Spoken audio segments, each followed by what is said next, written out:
24 years of existence since 1995, have never been to an NBA Finals.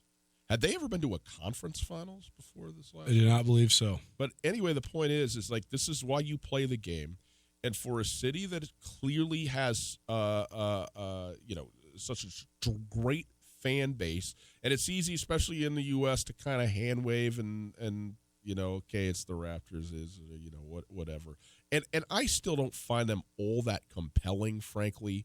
You don't? No, I find that incredibly surprising, considering your both acumen and affinity for all things international. Yeah, I've always thought of Toronto as Toronto's an incredibly diverse city and carries great intrigue. And I've never been to Toronto, so maybe if I had been, it would change. But it just seems like such a very nondescript city in a lot of ways, and that's a perception. Maybe that's not real, but I didn't mean the international part in terms of the location. I meant the international part in terms of the makeup of their roster. No, yeah. You love underdogs. You love guys like Nick Nurse. But I don't love Nick Nurse. That's what's so funny. So I'm trying to get to the root of this. But I mean, there was a great story about how I can't remember the exact specifics of the languages, but Marc Gasol speaks 3 languages. Serge Ibaka speaks 3 languages. Pascal Siakam speaks his native language as well as English, and they basically came up with their own little defensive language that includes the French that they all 3 share, as well as the Spanish that I think Ibaka and Gasol share, as well as the English that they all 3 share, and they talk to each other in all these different languages while playing hoops, and their conversations. They one guy can go to another guy and express himself, and then he can relay it back. They're interpreting for each other. Yeah. I think that stuff's cool, man. I do think, and it fits so great in Toronto. It is cool. It fits in Toronto, and I'm interested in this series. And I don't dislike Toronto. I don't dislike the Raptors. I just don't find them as I would have been so much more interested in either the 76ers or the Milwaukee Bucks playing against the Golden State Warriors. I think there would have been a lot more intrigue to me in those matchups than there is in this one. What is it about teams that are expansion teams? Because like you said, the Raptors were created in 1995, so that was a long time ago. Yep. But also the most recent NBA expansion team. But when the Colorado Rockies played in the World Series, it just seems like it lacks the luster. I think so much of it is because it's the exact opposite of what we were talking about with the Blues. When you can say the first Stanley Cup final since 1970, when the Indians are in the World Series and you're like, man, the Indians haven't won the World Series since 1953. Right. They're such historic because the times were just so different. I think what you say has a lot to do with it. It's almost impossible to get it right when it comes to a mascot. The Vegas Golden Knights doesn't seem like hockey to me, And even though they were amazing and they went to the Stanley Cup final in their first year of existence and have this tremendous story, there's still a level at which you're like, who even is this? I don't even know what I'm looking at here. And the Raptors, they've been around long enough. It's not like that, but I don't know, man. They have this they start with this goofy cartoonish character as their logo, and you go, it's hard to take it seriously at some level. And also, I also very much feel like I have a Raptors from the last 4 seasons hangover. Even though with who and what Kawhi Leonard has brought to the table and Marc Gasol has brought to the table and Pascal Siakam, Pascal Siakam's emergence, all of it, it's a completely different team. Lowry's the only guy, right? So, and they also made the right additions in terms of their role players too, because you got guys like Danny Green that have been in this situation before. But I still sit there and I go, I totally agree. I said it yesterday on the show. I mean, my bias against the Raptors is real, and it's only because of the historical repetition of exactly what they have been forever. But to finish the point, the fact is that the city of Toronto, as we know, and maybe that's part of the laborious bit of it, they are insane for this team. They love this team, which I usually love, and I do love it. I root for teams that I don't care about based on how much their fan bases care. That's why I almost never root for Los Angeles-based teams in anything. Miami-based, get them out of here. Okay? So I love the passion of the fan base in general, and it is special. It is special to have it the first time. And it's never been here. It's been 24 years. Who's the guy you sent me the deal on, who sits under the hoop? He's been to every single home Raptors game since its inception.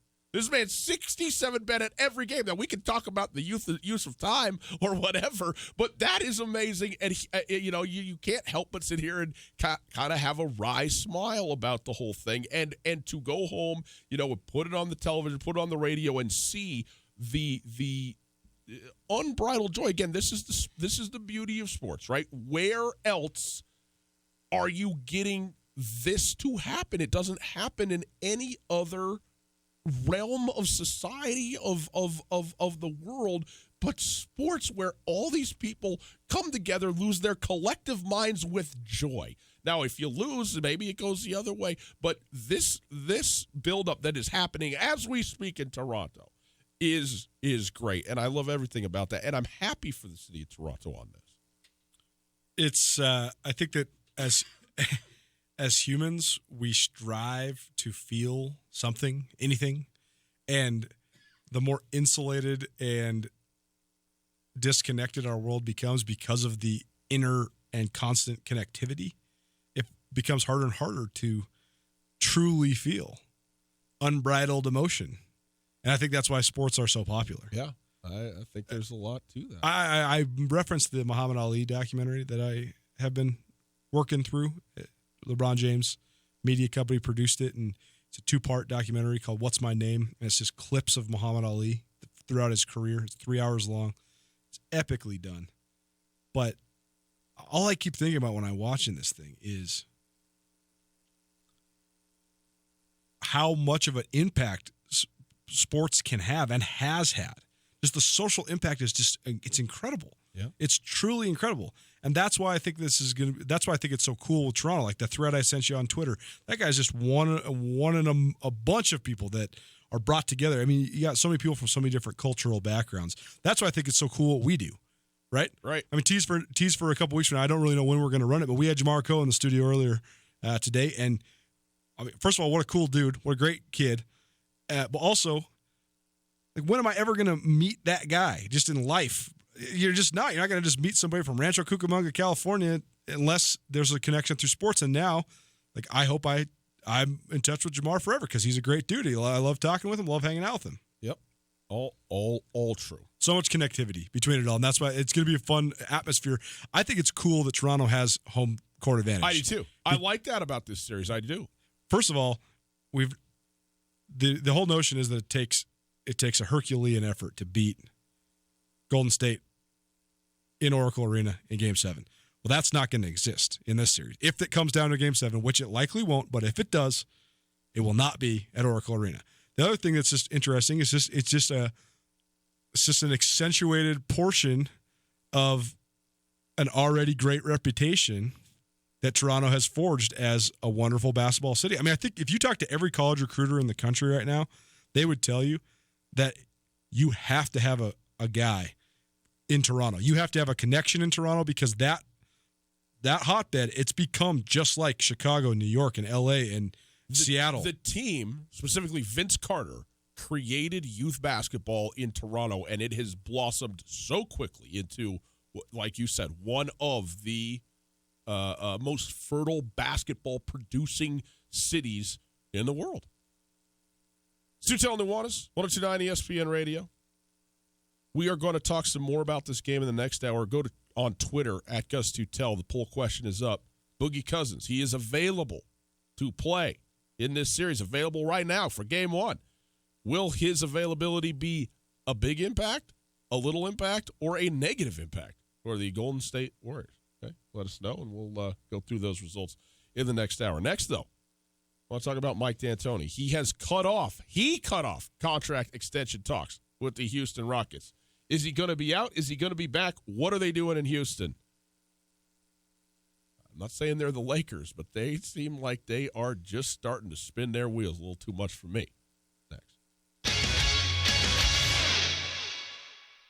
Canyon River Golf Club is a must for any golfer in western Montana. Tucked away in a spectacular setting along the Clark Fork River in East Missoula, Canyon River offers one of Montana's best championship golf experiences. And Canyon River is happy to announce their new fleet of golf carts, which include the Shark Experience, an interactive GPS giving dynamic distances and touchscreen interaction to help you play your best. Plus, with Bluetooth, radio, and surround sound, you can enjoy yourself between holes too. Book online at CanyonRiverGolfClub.com. Missoula's best golf, Canyon River. Les Schwab is proud to introduce two of our best tires ever, just in time for summer. There's our exclusive Reputation, a high-mileage premium passenger tire we believe has the quietest, most comfortable ride ever. Or our exceptionally quiet and smooth all-season traction tire, the Open Range AT.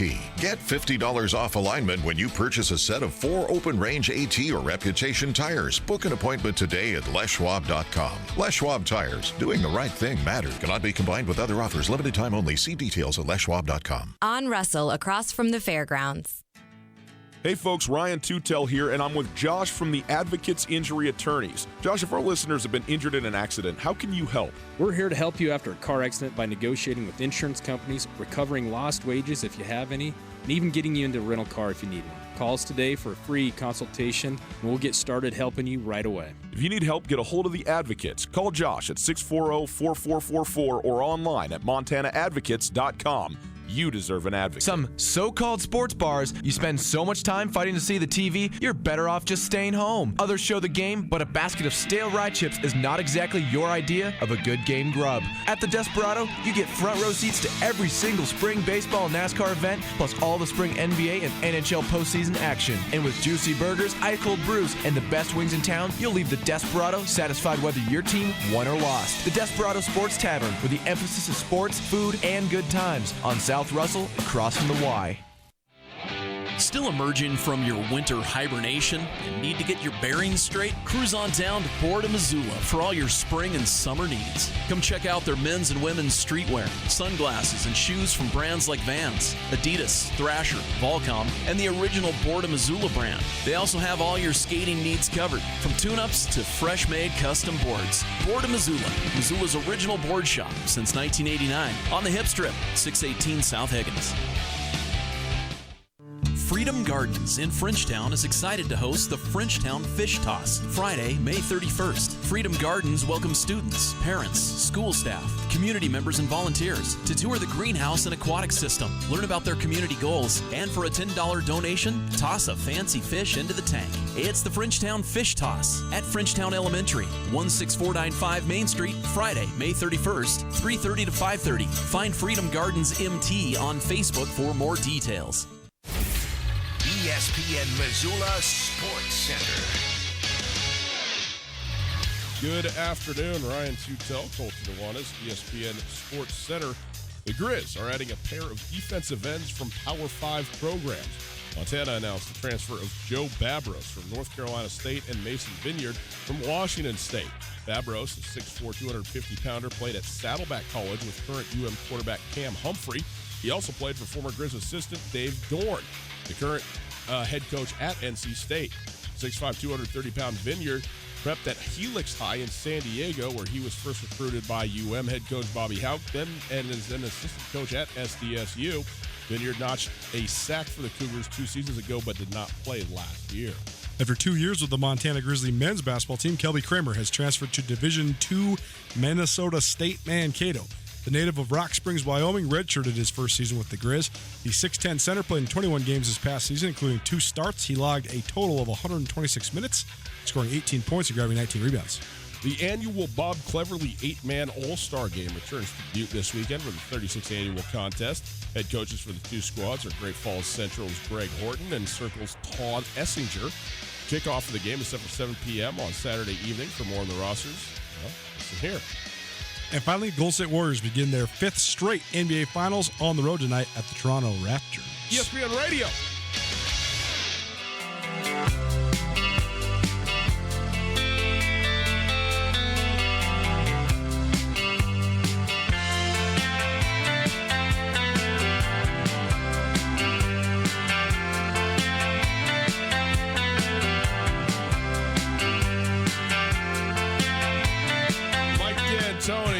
All over the radio waves of Missoula. Tommy, We'll get to it.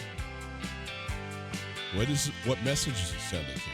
Like an apt one myself. It's Tootell and Nuanez, 102.9 ESPN Radio. Broadcasting live from the Kurtz Polaris studios. Kurtz Polaris at 2904 West Broadway in Missoula, Highway 83 at Sealy. Online at kurtzpolaris.com. Find us on Twitter at Gus Tootell, at 102.9 ESPN, and at Skyline Sports MT. Poll question up at Gus Tootell right now. What impact will Boogie Cousins' availability have on this series for Golden State? A lot, a little, or a negative one? You tell us. Is this comatose smile, Tommy? Well, this isn't, but it ought to be. Kind of like you. Who is it? Real estate. Oh, that's tonight at the Top Hat. Yeah, I just did a live broadcast with those guys over on the trail, and they are so cool. And they were bummed because the last time they were here, it was super smoky. It was 2 summers ago. They're like, what's with this place? Every time we're here, it's full of smoke. And so they were thrilled to know that it wasn't our smoke this time, at least from the state of Montana anyway. But that's real estate. They're playing tonight. Maybe this is why I'm sort of blasé about the Raptors. Canada shipping in all of their ash. The thing that's funny is that we just tend to group things together broadly and make sweeping statements, and we're all guilty of it. But like Alberta, that Canada, is just so much different than Toronto. How? You think so? No. I'm saying that with a sarcastic I understand. tone. It could, yes. It's as different as, I don't know, Chicago and Montana. Right. Like identically different. More different. Maybe. Toronto's more like... I'm trying to think of what Toronto's more like. Probably more like New York City than it is like Chicago. What's the least like Toronto? As far as Canadian places? Anywhere. Wow, Tommy. Maybe Missoula. No, definitely not Missoula. Caldwell, Idaho. Antarctica, although it's too cold. Mexico City. The Philippines. Sao Paulo, Brazil. Philippines are not like Toronto. No poutine in the Philippines. That's the thing. Poutine? Is that what it is? Poutine, yeah. Poutine. It's gravy on your fries, right? Basically. That's like Wisconsin. With cheese. Oh, with cheese too. Cool. Mozzarella, man. Leave it to Tommy. So Tommy's going to be famous again, not be on the show anymore. That'll be fun. How about Mike D'Antoni? Let's talk about it. Mike D'Antoni has ended contract negotiations with the Houston Rockets. It's fairly rare that a person looking for a contract, be they a player or a coach, are the ones on the closing end of negotiations before anything's been arrived at. But according to Adrian Wojnarowski, there had been conversations constructed around by the Rockets of an incentive-based extension or a performance-based extension from this upcoming season, and that pretty well upset Mike D'Antoni, who again over the last 3 years on the job has 4 Western Conference Series victories in the playoffs, a conference finals appearance, and an NBA Coach of the Year award to add to his mantle. So he and the Rockets have been good to very good in the West, and he can't get a look. He's got 1 year left on his deal, and when that deal is done, he may be done with the Rockets as well, and who knows, the Rockets may be done with him before that, because there was talk, everybody's on the line, not just the players, but maybe Mike D'Antoni as well. So this, the player situation to me is about Daryl Morey. Morey. What did I say? Morley. My mistake. Daryl Morey. But I think this is all about Tillman Fertitta, who is the owner of the Rockets. And he is, by all accounts, even his own words, obsessed with beating the Golden State Warriors. Yep. The problem is you're going to need the players on the Golden State Warriors to beat the Golden State Warriors, and you don't have them. And you know what? You can't get them because they don't exist. So Here's the thing. I'm all about trying to get better in any way that you can. And we talked about this for the Raptors, right? You went, whatever it was, 60 games. You're the number one seed in the East. You have the coach of the year. You fire the coach of the year. You trade your best player, and here you are better and in the finals, and give him credit for that. Did you see the details of all of this? So basically, the reason the D'Antoni stuff. The reason the D'Antoni ended the negotiations is because they weren't offering any more than a year. They only offered him a 1-year extension, right? And or potentially a performance based deal. Basically, they offered him the exact same contract that he had this year. Yeah, and so basically, the contract that he signed coming into this year was all performance based, and I think that he made significantly less money because they won 12 less games this year, and they were the 4 seed instead of the 1 seed. And so I think he just didn't want that. He wanted more long-term stuff. Well, and also the industry standard, which is totally, am I your coach or am I not your coach? How much money am I being paid? Let me go do my job. And when you have this, you want to feel it out or whatever, but it's not. This isn't some 41-year-old guy who's coming from college. This is Mike D'Antoni. This man's been a coach in the NBA, a head coach in the NBA for years, and a proven one, and a recently proven one. This isn't even about him. I mean, he's 68, but it's not even about, Mike D'Antoni's kind of on the tail end of, 173 and 73 the last 3 years, best stretch in franchise history. Okay. And look, so I'm all for being obsessed about beating the Golden State Warriors, wanting to find a way to break through and win the thing and do it. That's all well and good. You also have to be, to me, reasonable about what your situation is. And if you want to blow the whole thing up and go get a new coach and go get a whole bunch of new players or whatever it is and trade people out and do the thing, that's fine. But sometimes what you need is time. Sometimes what you need is consistency to try and get there. And sometimes what you need is the lead dog to come back to the pack. We don't know what the Golden State Warriors look like next year, what they look like a year from now. But if you don't have, what the NBA looks like. Or what the NBA looks like. But if you don't have Chris Paul and you don't have Mike D'Antoni, you might not look anything like you look this year, and that might be to your own detriment in a year where that might have been the gap coming back to you. And so you can't sit there and hope and just wait to see what happens, but I'm going to find it difficult to imagine that you're going to get a better coach than Mike D'Antoni in Houston, particularly when they've constructed the roster to run the things the way Mike D'Antoni wants to run them. Super fast and put up every three-pointer you can find. Not all NBA coaching jobs are created equal, and I mean that in a multitude of different ways. Your prowess as a coach, what you're doing on the court, your rotations, all that stuff. So much easier for you to have an impact, and so much easier for you to show what you can do when you have a team like Mike Malone has with the Nuggets, a young team. You're building together. You're building your reputation as a coach. They're building their reputation as a team. Right. Terry Stotts, he has had been afforded the luxury of having the superstar drafted to him, and then they're growing together. There's also jobs where you go in and you tear it down. You remake it. You rebuild it. To me, it goes back to what we talked about yesterday with the Houston Rockets. We argued a lot about Chris Paul, yay or nay. If you're the Houston Rockets, you have an MVP. You have a transcendent player. You have one of the 5 best players on planet Earth.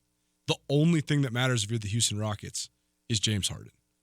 And while I think Mike D'Antoni is a great coach, I don't think Mike D'Antoni has any sort of you've already created the way you're going to play, and he's already created the monster that is James Harden. So now at this point, Mike D'Antoni or not is inconsequential to you getting over the top, in my opinion. I think everything is inconsequential to you getting over the top except for surrounding your best player with the guys that complement him the best. Here's the thing. The issue with Houston obviously has nothing to do with James Harden. There is no issue in Houston.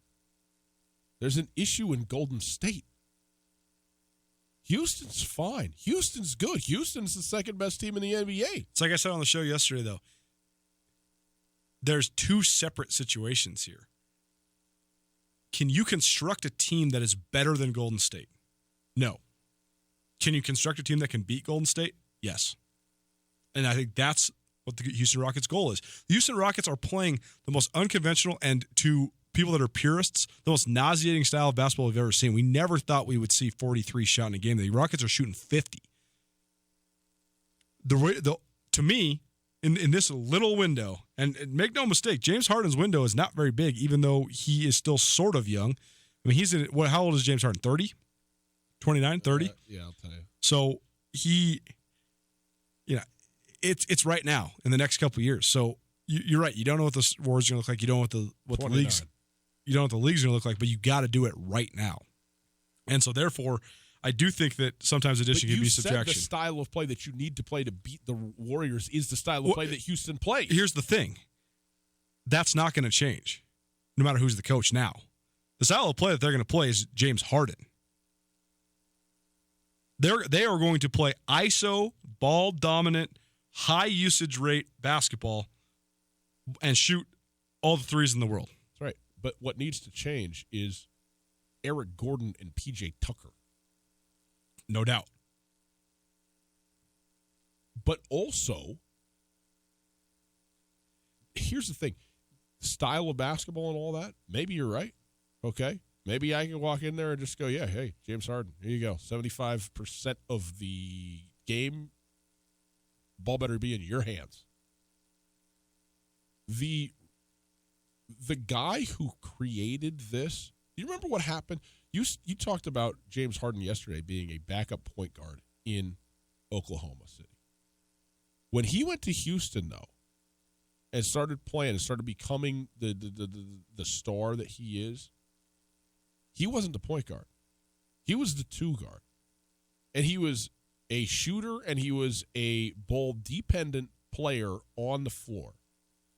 And everybody said when Mike D'Antoni came in and said, we're going to make James Harden the point guard of this team. This is before Chris Paul was there. What are you doing? Nobody's going to touch the ball. Nobody's going to see. James Harden's throwing more assists than just about everybody in the league right now, the way that he's playing. He's so good at that. And Mike D'Antoni's the one who foresaw that and put that together and made that happen. It's not going anywhere, though. It's going to the second best team in the league. Well, right. But what I'm saying is the Houston style is not going to change as long as James Harden's their main guy. It doesn't matter who the coach is. Okay, but they run a system. And the system's entrenched. They built their whole roster around the system. Daryl Morey presumably would understand that and would understand that in the hiring of a different coach. And so generally I agree with you. But you know what? What do we know about coaches? They got ideas. They got things. Why would you go get a different coach if you don't think that this coach is working out? If you're going to fire Mike D'Antoni or not extend Mike D'Antoni, clearly you're sending a message that you think you haven't done the things that you need to do. And if you're saying all they're going to do is the same thing they're already doing with a new guy in a suit, then I don't know. I just don't think that's accurate. I think the part of the story that we're not giving enough credence to is that maybe this has nothing to do with anybody except for James Harden. Maybe James Harden wants Chris Paul gone. Maybe James Harden wants Mike D'Antoni gone. Maybe so. Or maybe think about how many Tillman Fertitta, who is a billionaire who's self-proclaimed obsessed with beating the Golden State Warriors, is so obsessed that he's squeezing the rabbit too hard. Totally. But, I mean, do you think that Mike D'Antoni is the answer to getting the Rockets over the top? There isn't an answer. I know. But what I'm saying is that think about all the guys that are really good NBA head coaches that have had really bad stints. Mike D'Antoni's one of them. Let me ask Mike D'Antoni was great in Phoenix and then awful in L.A. and New York. There's been multiple guys that have been, I mean, Tom Thibodeau's never been what he was in Minnesota as he was when he was in Chicago. Look at the guys that don't even have jobs right now. Like Rick Carlisle, does he have a job? He's a great coach. Will Houston be better with a new head coach? I think that there is no way to make Houston better except for to unload every single thing that you have, with the exception of James Harden and maybe Mike D'Antoni, and surround. I think the only way that you beat the Warriors is to beat them with the system that the Rockets have. Okay. That's why Daryl Morey is smart. I criticized Daryl Morey extensively yesterday, but that's why Daryl Morey is smart. And so I really think it comes down to trading for just an array of shooters. Okay, and it has nothing to do with the coach. I agree. Okay. Maybe Mike D'Antoni wants out. But this is what I mean, Mike D'Antoni was the one that ended the contract negotiations, right? Yes and no. Felt insulted by the lowball offer. That's right. If you're getting lowballed, you're not really being negotiated with, right? I mean, that is a de facto cutting off of the negotiation. And all I'm saying to you is if you're the Houston Rockets, is it possible to get better with a new head coach only? No. Yes. No. Are you saying this team or broadly? This team. You just told me no. I don't know. I mean, I'm trying to just rack my brain to think of who you could bring in. I would agree with you mostly, but is it possible to be worse with a new head coach? Yes. But what if there's just a name out there that we don't even know? Nick Nurse? Exactly. That it undercuts your entire argument that you just made to me. Like if there's some Coach X out there who all of a sudden can make this team better, then that isn't just about the players shooting around. And actually, Mike D'Antoni could be doing a better job. It's definitely an interesting saga playing out in Houston right now. Game 2, NHL final. Went the way it needed to go to get this thing to extend well into August. Next. No matter how far you may go, there's always one just down the road. Town Pump, pump it up, pump it up. You know you need a pick-me-up, and Town Pump has just the thing. Make a quick stop at Town Pump today and grab 3 12-ounce Red Bulls for only $7. Or get any size fountain drink for only $1. Town Pump Food Stores, proud to be part of our community. Town Pump, right down the road, pump it up, oh yeah. Hey folks, the best season of the year is upon us. That's right, it's tax return season, and there's one place to have the most fun and make that refund check stretch further than anywhere else, Selway Armory. Selway Armory has the largest selection of firearms, ammo, and accessories of anywhere around, and they have the expertise to go with it. It's not everywhere that you can shop local and save money, but Selway Armory will meet or beat any box store price, and your money stays in Montana. It's tax return time, so get more bang for your buck at Selway Armory. Visit online at selwayarmory.com. If you haven't tried Florence Coffee's Madagascar Vanilla, you've got to stop by and check it out. Our all-natural Madagascar Vanilla offers vanilla flavor in its purest form without any artificial flavors or preservatives. Stop by any of our 19 Florence Coffee locations and see for yourself just how delicious Madagascar Vanilla really is. The best flavor under the big sky, Florence Coffee Company. Hey folks, Ryan Tootell here, and I'm with Josh of the Advocates Injury Attorneys. Josh, what are people left dealing with after an accident? Well, quite a few things, actually. We see people that are in pain, they still need to get to work, they need to raise their kids, and now they have to take time to go see doctors and other healthcare providers. They're frustrated with working with the insurance companies and getting the runaround. We'll take on the burden of dealing with the insurance companies so you can get the best settlement possible and get back to your life. Find your advocate online at montanaadvocates.com. There are a lot of lawyers. You deserve an advocate. Hi, this is Jeff Ament from Pearl Jam. Youth Homes is a great local organization that's been helping local kids and families for more than 45 years. Now the Youth Homes need your help. There are thousands of children in Montana who are in immediate need of a safe and loving foster home, and there are not nearly enough homes available for these kids. The Youth Homes Dan Fox Family Care Program provides training and support for anyone interested in foster care and adoption. Please consider what you can do to help Montana's kids. Visit danfoxfamilies.org.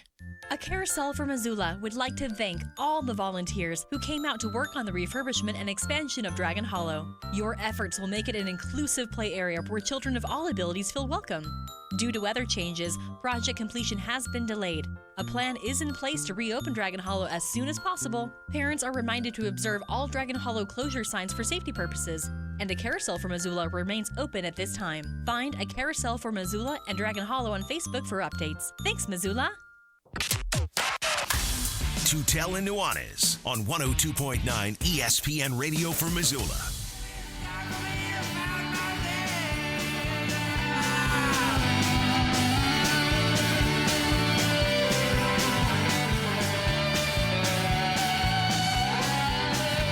Where does James Harden rank all-time, NBA all-time in made three-pointers? I would say top 5. I mean, he didn't even play. I mean, he's made like 350 plus threes for 3 years in a row. Ninth. Yeah, I mean, I'm not surprised by that. It's Tootell and Nuanez, 102.9 ESPN Radio, broadcasting live from the Kurtz Polaris studios. Kurtz Polaris at 2904 West Broadway in Missoula, Highway 83 in Sealy. Online at kurtzpolaris.com. The St. Louis Blues had to have it, and they got it. An overtime game winner, 3:51 into the overtime by Carl Gunnarsson. And they walk away from Boston with a 3-2 victory. How upset would you feel if you'd bet the over on the over-under here? 5.5 goals in this game. There were 4 goals in the first period, 3 goals in like a 3-minute span. It's 2-1 and then 2-2. And then you go 2 full periods and don't get a goal. And then, of course, you get only 1 in the overtime, and you already know you're a loser if you go the over on that thing. Shame. Boston came out, scored the first goal. You think, okay, here we go. St. Louis scored, and then immediately, I mean, within 30 seconds, Boston scored their second goal and a go-ahead goal. And you go, wow, what an answer that was. And then St. Louis able to get back in, get a goal before the end of the period, and then basically play Boston to a stalemate. Here's what was surprising to me. The last 5 to 8 minutes of regulation and the entire overtime, the St. Louis Blues absolutely destroyed. I mean, they flat dominated the Boston Bruins in this game. There was a complete and total puck possession, offensive zone time for the Blues, and they looked like the actually better team, not just better in the moment, but the more skilled team, the more aggressive team, the more interested team. One of the things that I find so unique about hockey is that even in a Stanley Cup final, when both teams are emptying their tanks in the best way that they know how, it is still so clear which team is playing in stretches better than the other team as a matter not merely of skill, not merely of execution, but of what looks like effort.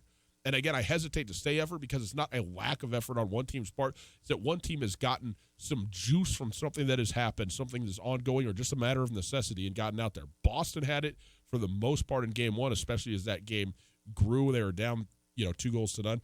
But the Blues had it across the board, and that has been Boston's calling card. Thought it was a great game, a very interesting game. And this now, what I thought could be a very short series, not so fast. Not so fast. Good for the St. Louis Blues. Their first ever Stanley Cup final win. It just seems to me that they are just a team of destiny. The Blues. It was a crazy situation last night because, like you said at the top of the show, it was a must-win game for the Blues. Had to have it. But to win the must-win game and then go home and get to go home, yeah, it flips the entire momentum of the series. Yeah, it turns it into a 5-game series. It eliminates the first 2 games, and now it's a 5-game series. And you got home field, home ice advantage. Yep. It's amazing. Yeah, it is. It is truly a thing. Dennis Leary, by the way, on the intro in game 1 was great. Dennis Leary, a proud Bostonian, Bostonite, Bostonin, says they're showing the Patriots parade and Brady and Gronk and all that. And he goes, "We haven't had a parade in this town in 4 months. 4 months. We got to end the drought." Remember when Boston was like the forlorn laughing city? stock. The laughing. And then all of a sudden, since then, first the Patriots get it rolling, and then all of a sudden the curse of the Bambino's broken, and then how many championships have they won since then? 13, 14, 15? All of them. I mean, Tucker Sargent, we're over it. Okay? We're over it, bud. Game 3 from St. Louis, as mentioned, at NBC Sports Network, Saturday, 6 o'clock. Travel day and then a day off. So 2 days between games. Game 3, Saturday evening. All right. Hour 1 in the books. Hour 2 coming straight ahead. We start off next with our ESPN Roundtable. The Sentinel Boys track and field team, state champions for the first time in their school's history. Our roundtable with three of them next. Good news. Missoulians can finally move into what we love best, being outside. Garden City Paint and Glass can help you get a head start on all those outside home improvement projects. Now is also a great time to start getting a jump on cracked windows and broken screens. Enjoy up to 25% off select products. And be sure to watch for PPG rebates to help the job along. Look good, stay comfortable, and keep energy costs down at Garden City Paint and Glass. 3217 Brooks or 549-0608. Canyon River Golf Club is a must for any golfer in western Montana. Tucked away in a spectacular setting along the Clark Fork River in East Missoula, Canyon River offers one of Montana's best championship golf experiences. And Canyon River is happy to announce their new fleet of golf carts, which include the Shark Experience, an interactive GPS giving dynamic distances and touchscreen interaction to help you play your best. Plus, with Bluetooth, radio, and surround sound, you can enjoy yourself between holes too. Book online at CanyonRiverGolfClub.com. Missoula's best golf, Canyon River. The Montana Club invites you to stop in for Club Cocktail Hour. Every day from 3 to 6, sip on $5 martinis. Get $1 off all wine and beer, including cool Montana micros. Enjoy $3 off all mouth-watering appetizers, or swing by Friday for Montini Night and perfectly mixed $5 top shelf martinis from 3 to close. It's time to relax at the Montana Club. Real Montana, real food on Brooks and North Reserve, Missoula. Alpine Touch has been providing you with the distinct seasonings you know and love for decades. Now, Alpine Touch has something to help you unleash the freshness of all the delicious flavors you need to spice up any meal. Check out Alpine Touch's new coarse grinds, unleashing the fresh taste of the garlic pepper or all-purpose seasonings to please any nose or taste bud. Coarse grinds can be purchased by the pound at retail locations around the state or at alpinetouch.com. Use the code ESPN10 at checkout to get 10% off any online order. Alpine Touch, Montana's special spice. This is Mike Nugent with Berkshire Hathaway Home Services. Berkshire Hathaway provides Western Montana with full-time real estate professionals for you whenever you need us. Our reputation as the state's most knowledgeable and available real estate group has helped build unmatched trust in the Garden City and statewide. If you have been thinking of making a real estate move in the short or long term, give me a call. No pressure, no expectations. Just professional opinions and service at whatever pace you are comfortable with. Give me, Mike Nugent, a call today, 531-1802. And remember, every question is good to ask. Freedom Gardens in Frenchtown is excited to host the Frenchtown Fish Toss, Friday, May 31st. Freedom Gardens welcomes students, parents, school staff, community members, and volunteers to tour the greenhouse and aquatic system, learn about their community goals, and for a $10 donation, toss a fancy fish into the tank. It's the Frenchtown Fish Toss at Frenchtown Elementary, 16495 Main Street, Friday, May 31st, 3:30 to 5:30. Find Freedom Gardens MT on Facebook for more details. ESPN Radio for Western Montana, KKVU HD3 Stevensville, and 102.9 FM on K275BS Missoula. ESPN Missoula Sports Center. Good afternoon, Ryan Tootell, Colton Nuanez, ESPN Sports Center. The Grizz are adding a pair of defensive ends from Power 5 programs. Montana announced the transfers of Joe Babros from North Carolina State and Mason Vineyard from Washington State. Babros, a 6'4", 250-pounder, played at Saddleback College with current UM quarterback Cam Humphrey. He also played for former Grizz assistant Dave Dorn, the current head coach at NC State. The 6'5", 230-pound Vineyard prepped at Helix High in San Diego, where he was first recruited by UM head coach Bobby Houck, then an assistant at San Diego State. Vineyard notched a sack for the Cougars 2 seasons ago, but did not play last year. After 2 years with the Montana Grizz basketball team, Kelby Kramer has transferred to Division II Minnesota State Mankato. The native of Rock Springs, Wyoming, redshirted his first season, played in 21 games a year ago. In other Grizz news, Donovan Dorsey not returning to the Grizz basketball team next season. Wow. Okay, we'll get into that. The annual Bob Cleverly 8-man All-Star Game returns to Butte this weekend for the 36th annual contest. Head coaches for the two squads in Great Falls Central, Greg Horton, and Circle's Paul Essinger. Kickoff for the game is set for 7 p.m. Saturday evening. And finally, the Golden State Warriors begin their 5th straight NBA Finals on the road tonight at the Toronto Raptors. Golden State gunning for a 3rd straight and 4th in 5 years championship title run.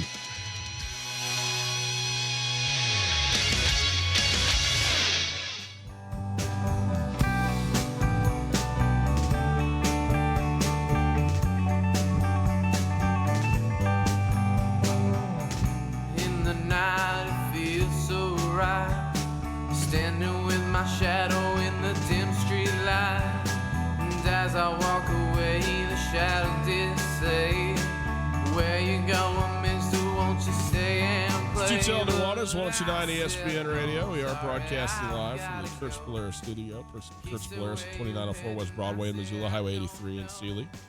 Online at kurtzpolaris.com. If you missed anything in the first hour of the show, check it out on the podcast. The podcast is available on the TuneIn Radio app and on iTunes, also on Spotify. Rate, review, subscribe, all of those things. Podcast is available thanks to the Wingate by Wyndham Hotel. If you'd like to listen live and you're out of market, or maybe it's just more convenient for you, check out the stream at 1029ESPN.com. Stream's available 24 hours a day, 7 days a week, and it is there next to Opportunity Bank, your local bank, your opportunity. Coulter, it's time, as we do every Thursday at the top of the hour, for our ESPN Roundtable. This week, we have a roundtable with three kids who did outstanding work at the state track and field tournament, bringing home the state AA championship for the first time to Sentinel High School. Rylan Ort, Elias DeWaters, and Jace DeWalt. Jace DeWalt, the three that we got that we're able to get locked in for this. So quickly set this up for the people, Coulter. Well, these three young men are all seniors at Sentinel, and they all played heavy hands in claiming this state title. Jace DeWalt got second in the 300-meter hurdles, which was a huge 8 points for Sentinel because you got to score in the ones that you're not necessarily projected in to kind of climb up. And then he also ran key legs on both the relay teams. Rylan Ort, state champion in the javelin, 208 feet, 8 inches, one of the best marks in the entire country this year. And Elias DeWaters has had sort of a mercurial career at Missoula Sentinel and went out on top with a bang with PRs in both the long jump and the triple dump, double-time state champion. He ran on the relays as well. And those guys plus Jaden Foster were kind of the four leading the way for Sentinel on their way to their first state championship in the history of Missoula Sentinel High School. There you go. And the other interesting part, all three of these guys, even though you'd probably say that their best sport to this point has been track and field with this recent culmination of a state championship. Yep. All three are going to play football in college. Elias DeWaters and Jace DeWalt for the Montana Grizzlies and Rylan Ort for the Montana State Bobcats. Enjoy this week's ESPN Roundtable. Welcome in to the ESPN Roundtable presented by Paradise Falls in Missoula. We're here with three recently minted state champions from the Missoula Sentinel boys track and field team seniors, Rylan Ort, Elias DeWaters, and Jace DeWalt. Boys, thanks so much for doing it. Thank you. So we'll start with you, Rylan.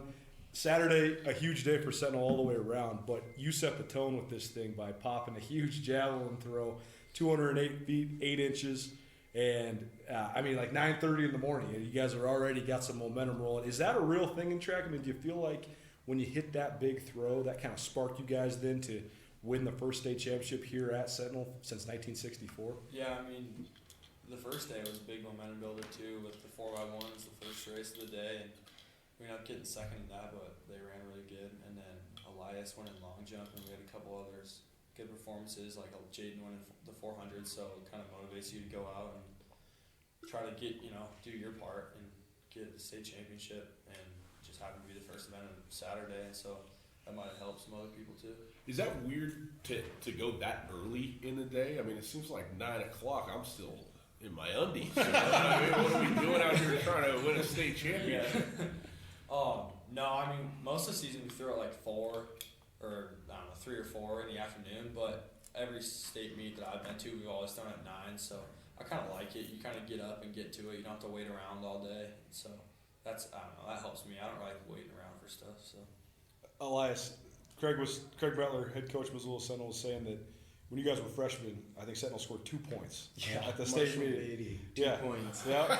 And so then 4 years later, you guys put in the work and got to this point. So to say here you are on Tuesday back at school that you're a state champion, I mean, that must be an incredible feeling. Yeah, it's definitely just a crazy journey, especially coming from that 2 points to winning it with 109. Just over these last 4 years, we've all put in the work just to get where we are now. So that's pretty cool. And Jace, what was it like when you guys you're kind of closing in on it, and then the second half of Saturday, it was pretty certain that nobody was going to catch you guys, but you guys kept building on that lead. So as it's coming down the stretch, what was that like to just realize you guys are state champions? It's pretty surreal. We were constantly checking that second day. How much were we up by? How much were we up by? Each event went by. So I don't know, just kind of secure that halfway through and know that we were gonna be state champions. It was a pretty special moment. We were all talking after, and I don't know. It's pretty cool to be going out on top. So.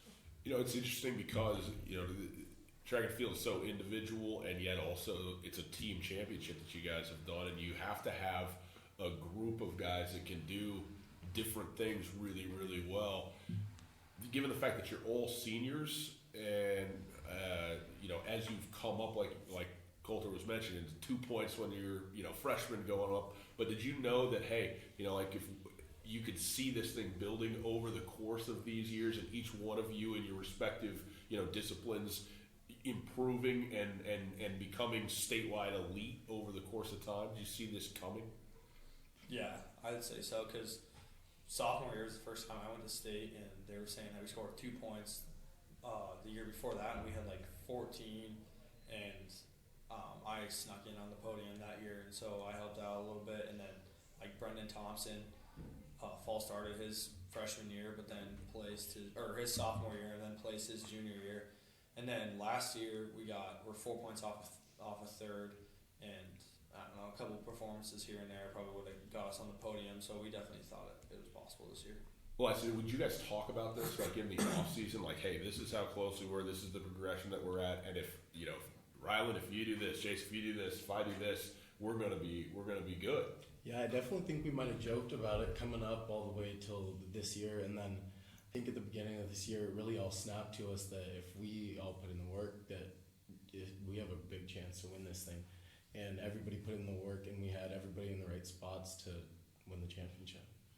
You guys are all multi-sport athletes. I know this has been sort of a progression, not just in track, but just trying to change the culture at Sentinel and make the playoffs in football and get a winning culture back. Jace, what does that take? How have you guys been able to kind of change the mentality and change the culture of winning here at Sentinel?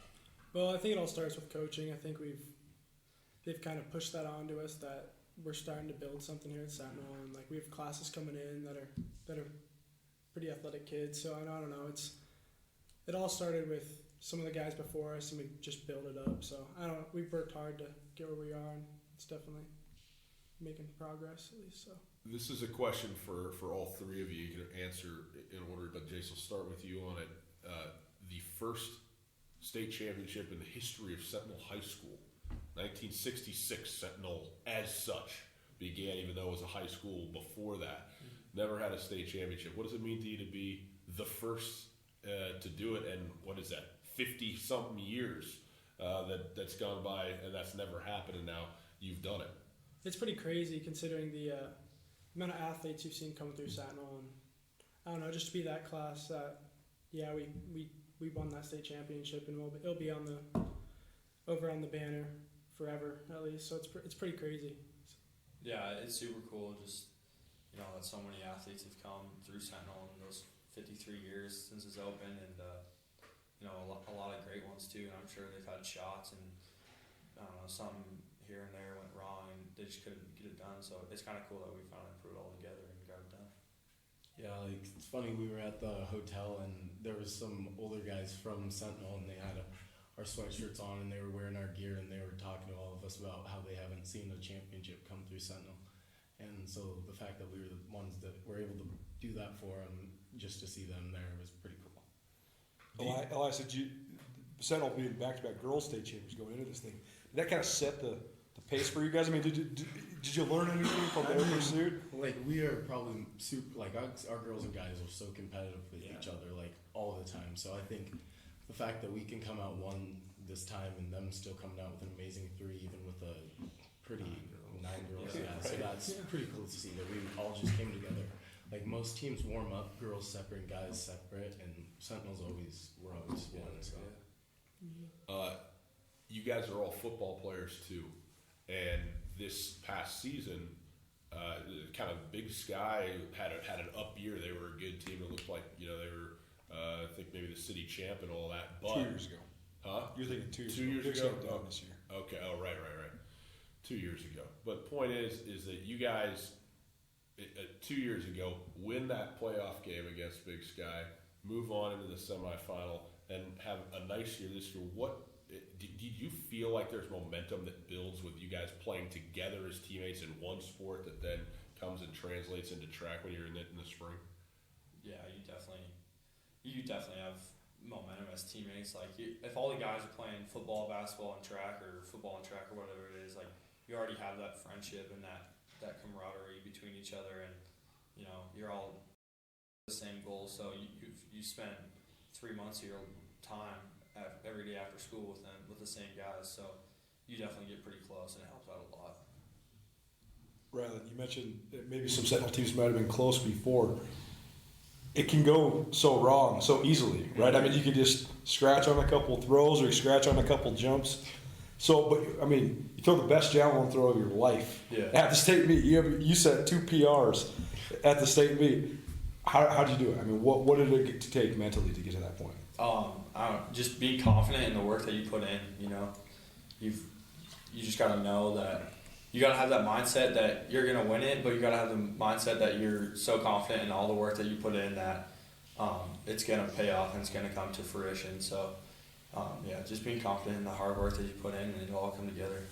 Well, last one, that the state meet is the only meet that will actually count when it comes to the records that are there. In addition to wanting to go out and perform because it's state and win state, how much pressure is that to you? Where you're like, hey, this is the only day that I can actually go out and have a record, a historical record of my accomplishment, no matter what else I did during the course of the year. Yeah, the pressure, we talk about it all throughout the whole season. We don't really think it's there. We just know that we've done the work and we put in the work, and that if you go out and somebody jumps, the 3 kids in front of me jump 22, I knew that I was going to go out and jump 22. We just know based on our training that we're there for a reason. So I think it helps a lot. And Jace, Coach Miller and Coach Anderson were sitting in this exact room last week, and they talked about a lot of that, the mental preparation, the sports psychologist you guys have, the fact that you guys did the training with learning about pressure, or maybe even learning how to not acknowledge pressure. How much does that help you as an athlete? I think it definitely helped. I don't know, not necessarily we put in a ton of time on the track, but then kind of taking a break and think about the mental things. The track is a very mental sport, and definitely prepared us for that state level. And when we did get to state, our coaches were just telling us that just do you, just do what we do best, and that is run, throw, jump, and it definitely worked out for us in that case. So, for Rylan and Elias, for you guys, when you're doing a sport or a discipline, and the javelin and the jumps that have multiple iterations of it, what's your approach to it to try and get one out early so that then you can really try and hit perfect on a later one? Yeah, I think the first one for me is more just you got to get one out early, so I just it's free. It's just one, you give it your all and see what happens with it. And if you scratch, then you can buckle down for the next 5 to 6. But that first one's just warm. It's kind of a warm up. You see what happens, And didn't you hit yours on your first throw? Yeah, and what's up with that? I mean, that's usually the one that I have the most adrenaline in, just because you don't know how it's going to go yet, and that's your first. It's your first showing in front of all those people watching, and I really wanted to get a big first throw because Evan was the thrower right behind me, so I kind of wanted to set the tone, and maybe if I popped a big one, he'd try too hard and force it a little bit, and so that's kind of what I was going for, and that's kind of what I like about it. Did you feel like you and Evan Todd from Kalispell Glacier won the state championship last year, but you're throwing up in his hometown? Mm-hmm. Did you guys develop a little bit of a friendly rivalry during your high school years? Yeah, we definitely loved to compete, but we became friends last year, sophomore year through senior year. I hang out with a couple buddies up in Big Fork sometimes in the summer, and I'll see him up there. And after every meet, we're always talking, but when it's time to go, we're competing. So it was a friendly rivalry. ESPN Roundtable presented by Paradise Falls, joined by 3 seniors from the Missoula Sentinel track team, state champions, and distinct challenges to every event you could possibly do in track, distinct element of grind to get there. But Jason, in my opinion, the 300 hurdles is the hardest race in all track and field.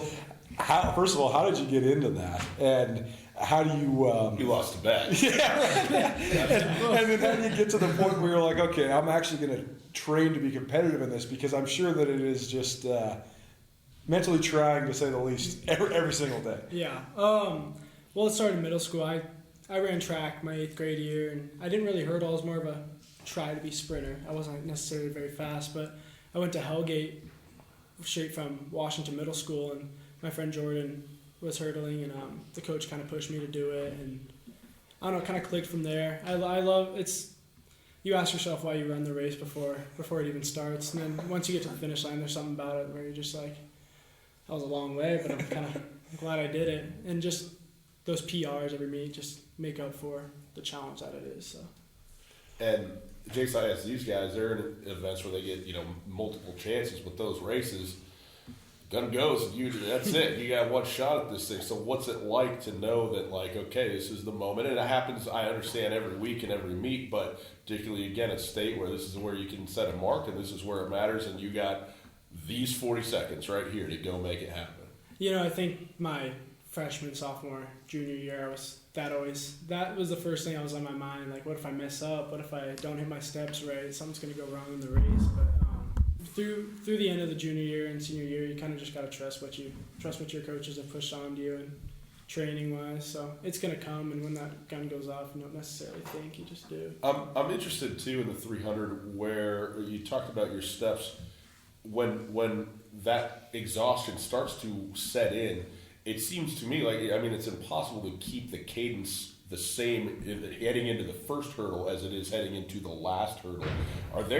Do you have different steps at some point halfway through the race? Okay, now I'm taking an extra stride between hurdles, or how do you approach something like that? Well, it's funny. Start of the year, you try to at least hit that your better leg, I should say, your first hurdle, and sometimes it didn't happen. I had a race in Butte where I hit my left leg, and that's pretty crazy to me, but I think progressively through the year, you try to take that, like I try to have my right leg hit by the 5th hurdle, maybe it will switch, but keep that 15-step pattern through there. And at state, I was lucky enough to hit it 6 hurdles in, and obviously stutter steps are what really kill you in that race, or if you don't hit your right leg or something goes wrong, but I don't know, that step pattern, it's just adrenaline kind of carries you through the race, so. Elias, the senior class had a huge part in the state championship, but there's some juniors that contributed too, especially Jaden Foster. Yeah. He's a guy that, not really a name in Montana last year, and then he just exploded onto the scene, and all of a sudden, he scores 28 individual points and running all the relays, and and to have maybe the disappointment of not winning the 100 meters, but then he comes back and he gets 2 state titles on Saturday. So, how much do you think he just helped you guys with this pursuit? Well, that kid's crazy.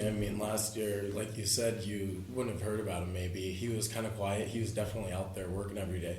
But I think over the past year, he did indoor, and now he's doing track with us, and something clicked for him, and he was ready to go this year. He's been taking the coaching. He's been doing everything he needs to do, and obviously it paid off.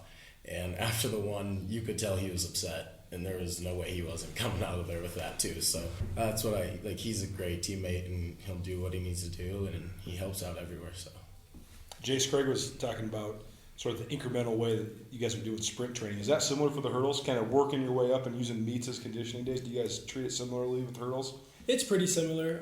This year Coach Reynolds is our sprints coach, and he's definitely changed the way we've trained, but we kind of use that in hurdle training. It's not necessarily quite the same. It's more conditioning, I guess, if you're doing 300s or 110s, but he's just pushed form. Form's huge in this, and that form, you don't need as much conditioning, but form will carry you through the race. So.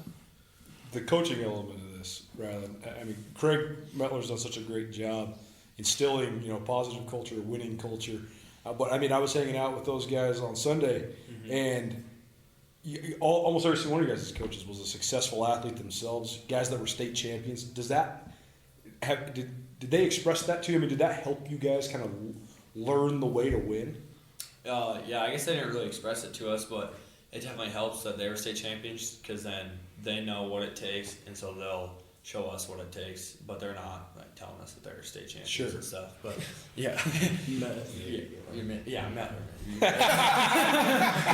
Glory days, Craig. Yeah, they just know what it takes, and they're all successful athletes in their day, and they just want to show us the way and teach us all the work that it takes. It's ESPN Roundtable with the Sentinel, several members, 3 members of the Sentinel Boys State Title Track and Field team. And Elias DeWaters and Jace DeWalt, you two are going to play football for the University of Montana next year. Ryland Orr, you're headed over to Bozeman to play football for Montana State. What I'm interested in is the choice of the 3 of you who all are great football players, but obviously elite track and field guys too.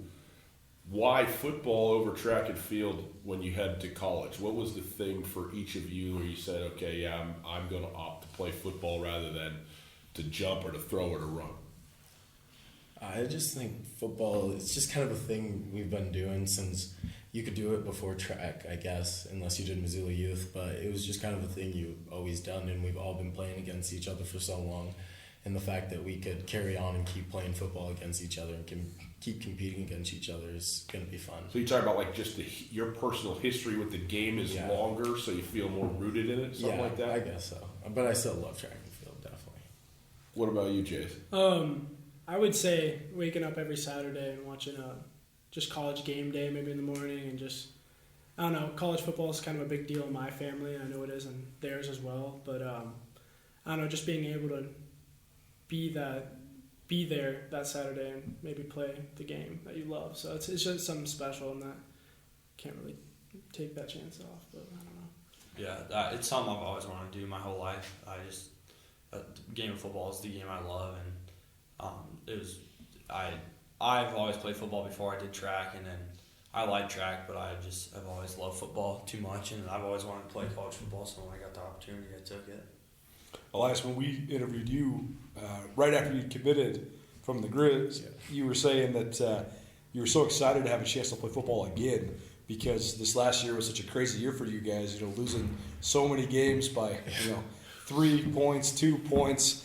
You guys were probably 15 points away from being like an 8 or 9 win team. But how is that feeling now evolved now that becoming a Grizz is closer, and how much did stamping this high school career yours with state championship, how much of that kind of just write things in your mind as well? Yeah, I guess it was just a pretty perfect ending, and it's just going to be really great to be able to get back out on the field here soon. I mean, we all start in probably less than a month with player-led stuff, and so it'll just be fun to get back out there, and I think capping it off with a state championship is the best way we could have ended it. And Jace, we talked to both of these guys about their recruitment, but yours a little bit different, having signed with Tech, but then not a binding national letter of intent. So then you get an opportunity. So take us through it. When did Coach Houck and his staff first get in touch with you? When did that opportunity first arise? Well, it all started with, we went to 7-on-7s at the camp. You kind of introduce yourself to the coaches, and they show you what the recruiting process may be like. And through the season, I know all of us, we all went to games. We went on the field beforehand and talked to the coaches and stuff. And they always talk about spots and stuff like that. But I don't know. It's mainly started talking to me kind of before I signed with Tech. They said there's an opportunity that this spring there might be a spot opening up. And as soon as they called me about a month ago, I want to say, maybe less, but I had to jump on it. So when you made the commitment and you decided you were going to be a Grizz, as a Missoula guy, I'm sure that's been a dream of yours your whole life. But what was that feeling like? It was pretty crazy. It's something. Obviously, signed with Tech, it was awesome and stuff. But being here in Missoula and just the love you get from all the people around you, people that know you in the city of Missoula, it's pretty crazy. Just Grizz games are pretty special, and to think that we'll be a part of it, it's gonna be. So now, Ryland, you had to be on board because you guys have been teammates this whole time. Now your state championship, but now the state championship's a couple days over. Have you started the hatred? Have you started building the hate towards your former teammates and now rivals as you head to different schools? A little bit, yeah. I mean, yeah. What do you hate the most about Elias? What's his first trait? I probably shouldn't say that. Okay, yeah. Probably need to hold on to that one. But yeah, no, I'm super happy for these guys. I know it's something they've always wanted to do, and to compete at that level in D1 college football. And I've played against these guys in middle school and stuff, and it was a good 4 years playing with them and 2 with Jace. But yeah, it's gonna be super fun to compete against them again, and we'll always be friends. So You guys all have competitive track marks, but I'm sure that your recruitment has picked up quite a bit on the track side of things this last month or so. So what's that been an experience been like, kind of knowing what you're doing and having this dream to play football, but also just getting all this attention and love for track and field? Yeah, I don't know. I've always wanted to play football, so I thought about track a little bit if, the right school came in with the right amount of money, but a lot of them, I'm a one event athlete and don't like it's a pretty good mark, but you gotta go a little bit bigger to get a significant amount of money. So I thought about it a little bit, and then I had some schools call me, but ultimately I just said I want to go play football, and that's what I'm gonna do. Well, I'm a no-event athlete, Riley. I would trade you right now for the one event. That would be great. ESPN Roundtable presented by Paradise Falls.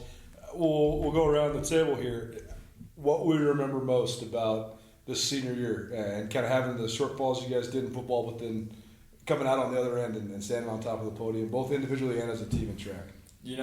Senior year in football, it was pretty crazy. I felt like we were one of the best teams in the state and just had a lot of bad luck and the worst luck in the state. So, just losing all those games in the final play of the game by 1 point, 2 points. And then that was pretty frustrating. Then basketball, we had a pretty good year, got the state tournament. And then, I don't know, we had high hopes going in, but we were trying to get third place trophy, and that didn't work out.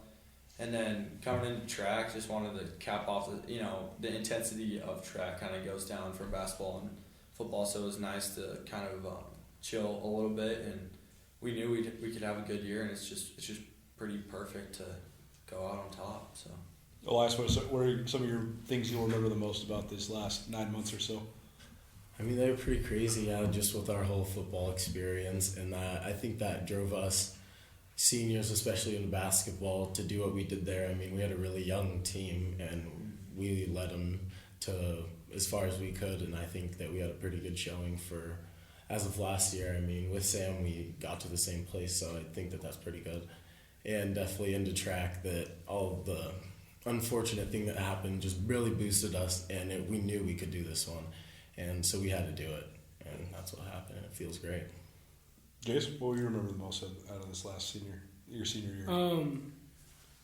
Football, I came from Hellgate. It was a great program over there, but I wouldn't say we necessarily won many games. Right. So definitely going over Sentinel and just seeing just that winning mentality that all the boys had. And I played against these guys for so long. They've been my friends, but playing with them was something special. So football season didn't go how we wanted, but I won't forget it. I'm really grateful for it. And then obviously into track. Track was something that we talked about. We could be on top, and obviously Billings West was right there too, but the fact that we battled through it and ended up on top, it's just capped it off perfect. So. ESPN Roundtable presented by Paradise Falls. Paradise Falls, 3621 Brook Street, open 7 a.m. to midnight. 30 big screen TVs, 18 draft beers. Go check them out. ESPN Roundtable, Rylan Ort, Elias DeWaters, Jason DeWalt. Thanks so much for being with us, boys. Thank you. There you go. The ESPN Roundtable. Thanks to those guys for joining us. Appreciate it very much. The ESPN Roundtable presented, as mentioned there at the tail end, by Paradise Falls. Coulter, summertime, indoor, outdoor, finals, NBA finals tonight. Game tips at 7. Check it out. Late happy hour starts at 9. Probably a pretty good place. You can see some of the TVs from the deck, too, so you can sit outside and watch inside. That's pretty unique. That is ideal. And 18 draft beers, 30 big screen TVs, and one of the most diverse menus you'll find anywhere in Missoula. And at happy hour, $3 beers, half-price cocktails, half-price appetizers. Go check them out. Paradise Falls open 7 a.m. until midnight. Missoula's coolest hotspot. NBA Finals, an hour and a half away. Talk about it next. Canyon River Golf Club is a must for any golfer in western Montana. Tucked away in a spectacular setting along the Clark Fork River in East Missoula, Canyon River offers one of Montana's best championship golf experiences. And Canyon River is happy to announce their new fleet of golf carts, which include the Shark Experience, an interactive GPS giving dynamic distances and touchscreen interaction to help you play your best. Plus, with Bluetooth, radio, and surround sound, you can enjoy yourself between holes too. Book online at CanyonRiverGolfClub.com. Missoula's best golf, Canyon River. Alpine Touch has mastered keeping your taste buds happy by spicing up anything you throw on the grill this summer. Now, let Alpine Touch keep your mouth watering whenever you want their new sunflower shooters. Their new jumbo sunflower seeds seasoned with Alpine Touch's world-famous all-purpose seasonings. And Alpine Touch sunflower shooters will be available all summer at every Osprey baseball home game. Available at retail locations around the state and online at alpinetouch.com. Alpine Touch, Montana's special spice. When you need a bank to help ramp up your savings strategy, look to your local bank, Opportunity Bank of Montana. Build confidence in your financial future when you create a rainy day cushion or take care of the nest egg you already have. Opportunity Bank offers options from basic savings to money market accounts and certificates with competitive rates. There's nothing like the feeling of progress, so let's get started today. Come see us at Opportunity Bank of Montana. OpportunityBank.com. Member FDIC. Come check out the best late happy hour in town at Paradise Falls. Offering $3 microbrews, half-price cocktails and appetizers, and much more. Paradise Falls late happy hour runs from 9 until 11 p.m. Monday through Thursday nights. If you're in the mood for an evening cocktail or you're just getting off the golf course, swing on by 3621 Brook Street. As the days grow longer, come enjoy the sunset on Paradise Falls' spacious back deck while enjoying a beverage. Paradise Falls, located at 3621 Brook Street, open 7 a.m. to midnight. Paradise Falls, Missoula's coolest hotspot. Hey folks, Ryan Tootell here with Josh from The Advocates. If you've been in a car accident and need help dealing with the insurance company, you should give The Advocates a call. It doesn't cost anything at all to call, and I'd be happy to talk with you about your situation. You don't want to have to be dealing with contacting the insurance companies and setting up your claim. We can do that for you from start to finish. We'll take the hassle out of the process so you can just focus on getting better. There you go, folks. If you've been injured in an accident, give Josh a call, 640-4444, or online at montanaadvocates.com. There are a lot of lawyers, but you deserve an advocate. Hi, this is Jeff Ament from Pearl Jam. Youth Homes is a great local organization that's been helping local kids and families for more than 45 years. Now the Youth Homes need your help. There are thousands of children in Montana who are in immediate need of a safe and loving foster home, and there are not nearly enough homes available for these kids. The Youth Homes Dan Fox Family Care Program provides training and support for anyone interested in foster care and adoption. Please consider what you can do to help Montana's kids. Visit danfoxfamilies.org. ESPN Missoula Sports Center. Good afternoon, I guess evening as it might be at this point, 5:30, 5:40 even on a Thursday. Hope you're having a great day. Thanks for spending some time with us. We are broadcasting live from the Chris Polaris Studios. Chris Polaris at 2904 West Broadway in Missoula, Highway 83 in Sealy. And we got some Sports Center for you. The Grizz are adding a pair of defensive ends for Power 5 programs. Montana announced the transfers of Joe Babros from North Carolina State and Mason Vineyard from Washington State. Babros, a 6'4", 250-pounder, played at Saddleback College with current UM quarterback Cam Humphrey. He also played for former Grizz assistant Dave Dorn, the current head coach at NC State. 6'5", 230-pound Vineyard prepped at Helix High in San Diego, where he was first recruited by UM head coach Bobby Houck, who was then an assistant coach at San Diego State. Vineyard notched a sack for the Cougars 2 seasons ago, but did not play last year. Donovan Dorsey will not return for his 6th and final year of eligibility. The Missoulian first reported yesterday. Dorsey last season played in 32 games, including 10 starts, played 15.6 minutes per game, 6.2 points per game. Former Washington transfer had to sit out 2 full years because of health issues. Was eligible for a 6th year, chose not to take it. Also, after 2 years with the Montana Grizzly men's basketball team, Kelby Kramer has transferred to Division II Minnesota State in Mankato. The native of Rock Springs, Wyoming, redshirted his first season with the Grizz, but then played in 21 games last season.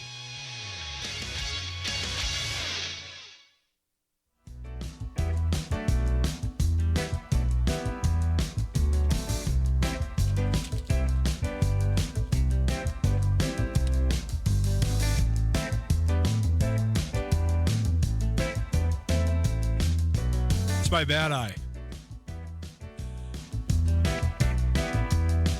For those of you not with us on SWX Television or on the YouTube channel, got Coulter in the eye with a piece of paper, and while I did intend to hit you, I did not intend to hit you in the eye, and you're very gracious about the way you handled that. Thank you. Sorry. Yeah, it's a real heater. I reached a pivotal moment in my life where I realized that you just can't punch anybody anymore. So I had to change. You reached that moment this week sometime? No, Tuesday? I haven't actually just straight up punched somebody in so long. Okay. And that used to be a unfortunately common occurrence. Well, you come from a family of fighters, and punching someone to you is probably not as impactful as it is to others. And your ability to recognize that is to your credit. You go for a hook or a jab? Right cross. Right cross.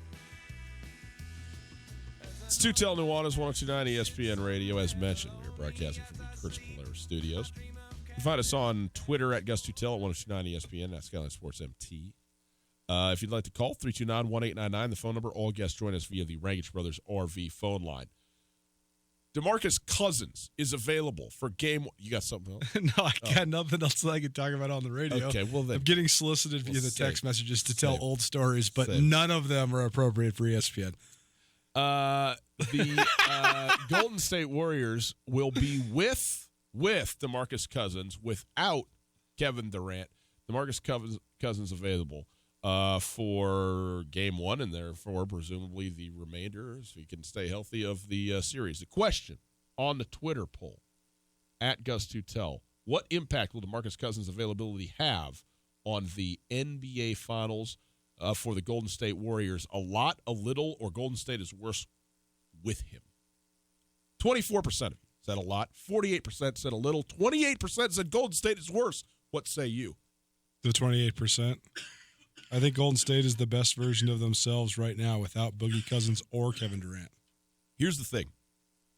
I think that he will have a little impact for the better for the Golden State Warriors, because since he is coming off an injury, and a significant one, he will be eased in.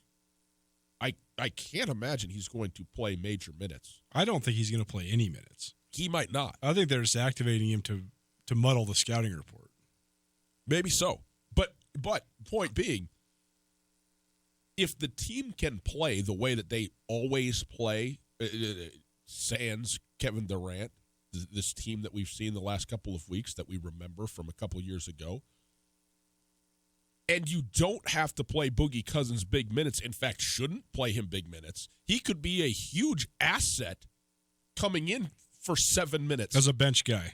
And a Right. short bench guy. I actually do agree with that part. And he, because normally Boogie Cousins would be demanding to be starting. He has obviously the talent to be a starter and all of that stuff, but wouldn't be in this instance, and would be just happy, I would think, to be there and playing, and understands, we just got to work this guy in. And in those moments, I think all of a sudden you have an all-star caliber player, and again, we'll see where he is physically, but that can come in and all of a sudden be impactful. But I don't think that he's going to play enough to make a big impact. But I think he will have a little impact in this series, and I think it will be a benefit for the Warriors because of how Steve Kerr will be able to use him in this very sort of a unique circumstance. If he can go, then maybe. But I just don't think he's going to be able to go. But if he can't go, Golden State isn't worse with him there. They're just the same. Which I did not offer as an answer on my Twitter poll, I recognize. Yeah. I don't know, man. I just think that the Warriors right now are the best version of themselves. I just think this is the best version of the Warriors. Okay, so let me ask you this. If you think that, you really believe in your heart of hearts they're worse with Boogie Cousins and worse with Kevin Durant, or at least the same. They're not as well-oiled of a machine. What do you think the series is going to do? I think that they'll split the first two in Toronto, and then the Warriors will not lose again. Okay. What do you think? I'll tell you next. No matter how far you may go, there's always one just down the road. Town Pump, ooh, pump it up, pump it up. It's getting hot out there, but Town Pump's got you covered because right now Pepsi and Coke 12 packs are only $4.99. Need something stronger? Phillipsburg Brewing 4 packs are $8.49. Town Pump Food Stores, proud to be part of our community. Town Pump, right down the road, pump it up, oh yeah. Les Schwab is proud to introduce two of our best tires ever just in time for summer. There's our exclusive open range AT that we believe is our quietest, smoothest, and best all-season traction tire ever, or the Reputation, our exclusive high-mileage premium passenger tire. Get $50 off alignment when you purchase a set of 4 open range AT or Reputation tires. Book an appointment today at leschwab.com. Les Schwab Tires. Doing the right thing matters. Cannot be combined with other offers. Limited time only. See details at leschwab.com. On Russell, across from the fairgrounds. Hey everybody, here with my good friend Josh from the Advocates Injury Law Firm. Josh, if I've been in an accident, how much is it going to cost me to hire you? Well, we take cases on a contingency fee. And what that means for you is that if you're hurt in an accident, we only get paid if you make a recovery. You'll never owe us anything out of pocket. What about the call for a consultation? That's not a problem. We don't charge anything for an initial consultation, so you have absolutely nothing to risk by calling us. If you're injured in a car accident, call the Advocates, 640-4444, or online at montanaadvocates.com. Hey folks, the best season of the year is upon us. That's right, it's tax return season, and there's one place to have the most fun and make that refund check stretch further than anywhere else, Selway Armory. Selway Armory has the largest selection of firearms, ammo, and accessories of anywhere around, and they have the expertise to go with it. It's not everywhere that you can shop local and save money, but Selway Armory will meet or beat any box store price, and your money stays in Montana. It's tax return time, so get more bang for your buck at Selway Armory. Visit online at selwayarmory.com. This is Mike Nugent with Berkshire Hathaway Home Services. Berkshire Hathaway provides Western Montana with full-time real estate professionals for you whenever you need us. Our reputation as the state's most knowledgeable and available real estate group has helped build unmatched trust in the Garden City and statewide. If you have been thinking of making a real estate move in the short or long term, give me a call. No pressure, no expectations. Just professional opinions and service at whatever pace you are comfortable with. Give me, Mike Nugent, a call today, 531-1802. And remember, every question is good to ask. A Carousel for Missoula would like to thank all the volunteers who came out to work on the refurbishment and expansion of Dragon Hollow. Your efforts will make it an inclusive play area where children of all abilities feel welcome. Due to weather changes, project completion has been delayed. A plan is in place to reopen Dragon Hollow as soon as possible. Parents are reminded to observe all Dragon Hollow closure signs for safety purposes. And a Carousel for Missoula remains open at this time. Find a Carousel for Missoula and Dragon Hollow on Facebook for updates. Thanks, Missoula. Tootell and Nuanez. Listen to the podcast on the TuneIn Radio app or on iTunes. 1029ESPN.com. Jumped in the cab, here I am for the first time. Look to my right and I see the Hollywood sign. This is all so crazy. Everybody seems so famous. My tummy's turning and I'm feeling kind of homesick. Too much. I think it goes 5 games. Told you I would tell you next. Tootell and Nuanez, 1029 ESPN Radio, broadcasting live from the Kurtz Polaris studios. Kurtz Polaris at 2904 West Broadway in Missoula, Highway 83 in Sealy. Online at kurtzpolaris.com.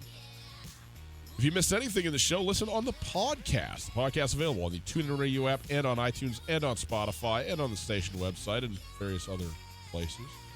Rate it, review it, subscribe to it. Appreciate that. It is available thanks to the Wingate by Wyndham Hotel. I think the Golden State Warriors are better than everybody else. And I don't think it's all that close. And the Toronto Raptors, I don't even think are the best team in the East. I give them all the respect in the world for doing what they did. They're a miracle 4-bounce made three-pointer from possibly being out. I realize it would have been overtime, but of losing and not even being in the Eastern Conference Finals. And so I give them a ton of credit for being where they are. And Kawhi Leonard is a game changer. He is at the Steph Curry level of impact. But you know what? There's one of him. And there's Steph, and Clay, Draymond. now. Steve Kerr. Boogie, Steve Kerr to deal with. And I don't see a team out there that can do it. And so, I think this is a short series. I must say, I'm very surprised that the Toronto Raptors are a betting favorite in this game tonight. A 1-point home favorite. Not surprised by that. Just because of the home court advantage that exists. If Toronto's going to win a game in the series, don't you think this is the one they're going to win? Either this one or game 2. I mean, if I those are the games where I would say that I think that it's most likely. The 5-game deal does trip me out a little bit because that is a win in Toronto for it all. But I don't know. I think I just don't know how important or impactful that will actually be. You know, I don't know. All right. When you analyze this series, is there if Toronto's going to win? Yep. Let's say win a game. Yep. Let's just say, what does Toronto need to do to win, to beat a Golden State Warrior team in 48 minutes of basketball? I think that the wins in games and the wins in if somehow they're to win the series, it's 100% about one guy. It's about Kawhi Leonard. If Kawhi Leonard is hands down the best player in this series, Toronto has a better chance than people are giving him credit for. Where would you put Kawhi Leonard defensively? What do you try and use him to do? I thought you were asking me to rank him. I think that Kawhi Leonard is the best perimeter defensive player in my lifetime besides Scottie Pippen. But I thought that was your initial question. I get what you're asking me. Yeah. Steph Curry moves without the ball as well as anybody in the history of the league. That's why he's so good. Yes. And I think that it would actually be foolish. I am not an NBA head coach, but if I was, I would try to devise a defense that would set Kawhi Leonard up into being the one that switches onto Steph Curry, not from Steph Curry. Because if you put Kawhi Leonard on Steph Curry's just going to run all around, and then all of a sudden you're going to have Serge Ibaka and Pascal Siakam guarding Steph Curry. That ain't good. No. You want to have as much as you can, but I also would think it would be foolish. I would put Kawhi Leonard on Draymond Green. 100% agree with you. Because here's the thing, Klay Thompson he does a lot of things, and he's a good guy to guard, but Klay Thompson is so great at just getting his at opportune moments, but the team doesn't need to flow through him. The team has to flow through Steph Curry and through Draymond Green. Draymond Green, size-wise, is a good matchup for Kawhi Leonard. Like he will be able to deal with him, who isn't moving without the ball nearly as much, and can slough off of Draymond Green in the half-court offense. What was it that that the Portland Trailblazers were absolutely unable to do?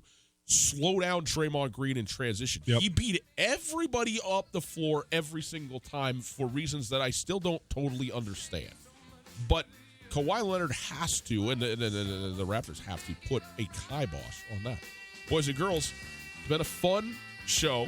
We send you out to Toronto for the first time for an NBA Finals basketball game. Enjoy Game 1, an hour away, pregame coming up right now. Make sure you join us next week as well. We'll obviously be here tomorrow, but the giveaway's going. Stay and play in the Sacagawea Hotel. Rounds of golf out there. So be there with us for that. Till then, though, enjoy Game 1, boys. Excited about it. See you.